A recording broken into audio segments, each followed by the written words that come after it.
അപ്പോൾ ഹലോ സുഹൃത്തുക്കളെ, ഇന്നൊരു ക്യാരറ്റ് തൈര് കറിയാണ് കേട്ടോ. അപ്പോൾ തൈര്, വേപ്പില, ഇഞ്ചി, വെളുത്തുള്ളി, പച്ചമുളക്, തക്കാളി, ചെറുള്ളി, ഇതൊക്കെ തന്നെ അതിക്ക് ആവശ്യമുള്ള സാധനങ്ങൾ കേട്ടോ. പ്രത്യേകിച്ച് കൂടുതൽ ഇതൊന്നുമില്ല. പിന്നെ കുറച്ച് ഉലുവ, കടുക്, ജീരകം രണ്ടും വേണം കേട്ടോ. അപ്പോൾ ആദ്യം ചട്ടി അടുപ്പത്ത് വെച്ച് ചട്ടി ചൂടായി വരുമ്പോൾ അതിലേക്ക് ഉലുവ, കടുക്, വലിയ ജീരകം, ചെറിയ ജീരകം എല്ലാം അതിലിട്ട് ഒന്ന് പൊട്ടി വരുമ്പോൾ, ചൂടായി ഒന്ന് പൊട്ടി വരുമ്പോൾ അതിലോട്ട് കുറച്ച് വെളുത്തുള്ളി അങ്ങനെ ഇളക്കി കൊടുക്കുക. പിന്നെ ചെറുള്ളി, ഇഞ്ചി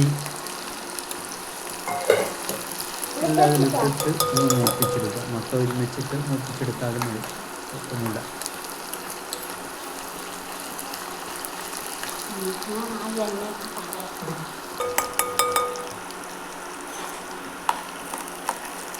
പിന്നെ ഒരു 2 പച്ചമുളക്, എരിവിനനുസരിച്ച് പച്ചമുളക് എരിവില്ലാത്തതായതുകൊണ്ട് ഞാൻ ഒരു 4 ചെറിയ മുളക് ഇട്ടുന്നുണ്ടോ, ചീനാപ്പറങ്കി. ഒക്കെ ഒന്ന് മൊത്തത്തിലൊന്ന് വഴറ്റി ചൂടായി വരുമ്പോൾ അതിക്ക് സവാള ഇടാം. ഒരു സവാള മതി കേട്ടോ, ഒരു ചെറിയ സവാള മതി. പിന്നെ ആവശ്യത്തിനുള്ള ഉപ്പിട്ട്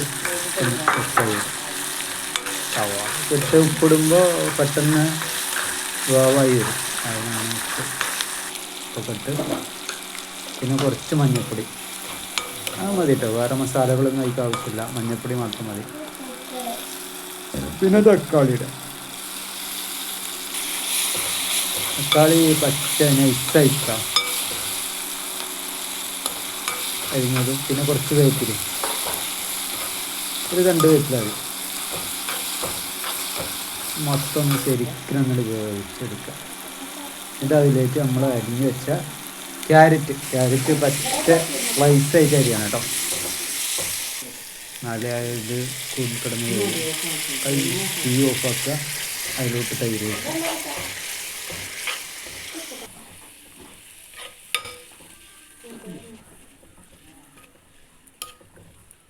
ശരിക്കും ഒന്ന് ഇളക്കിയെടുക്കുക. തീ ഓഫാക്കിയിട്ട് തൈര് ഒഴിക്കണം കേട്ടോ, അല്ലെങ്കിൽ തൈര് പിരിഞ്ഞു പോകും. പിന്നെ കുറച്ച് മല്ലിയില, സംബറടി ഒക്കെ ഒന്ന്. പിന്നെ ഉപ്പ് നോക്കിയിട്ട് ലേശം ഉപ്പ് കുറവായിരുന്നു, കുറച്ചും കൂടെ ഉപ്പ് ഇട്ടു. പിന്നെ ഒരു 1 ടീസ്പൂണ് കുരുമുളക് പൊടി. സംബർ റെഡി കേട്ടോ. നല്ല ടേസ്റ്റാണ്. എല്ലാവരും ഒന്ന് ട്രൈ ചെയ്ത് നോക്ക്. അഭിപ്രായം